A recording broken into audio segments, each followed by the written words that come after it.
Friends, welcome to Site of the Kitchen. Today என்ன lunch மெனுன்னு பார்ப்போம் வாங்க. இன்னைக்கு என்ன சாப்பாடுனா சுட சாதங்க. சுட சாதம் வடிச்சு எடுத்து வச்சிருக்கேன். அப்புறம் கூட கொஞ்சமா குடமிளகாய் சாதம் பண்ணி எடுத்து வச்சிருக்கேன்.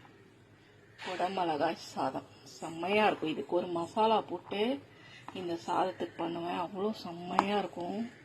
ரொம்ப என் பொண்ணுக்கு பிடிக்கும். அதனால் கேட்டா அவளுக்காக குடமிளகாய் சாதம். அப்புறமா உருளைக்கிழங்கு வேக வச்சு வறுவல் பண்ணி எடுத்து வச்சுருக்கேன். அப்புறமா போட்டி வடகம்.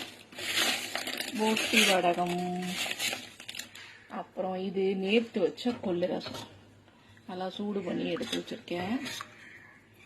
இவ்வளோதாங்க இன்னைக்கு என்னோட சிம்பிளான லஞ்ச். நாளைக்கு ஒரு சூப்பரான மெனுவோட உங்களை மீட் பண்ணுறேன். ஓகே, பாய்.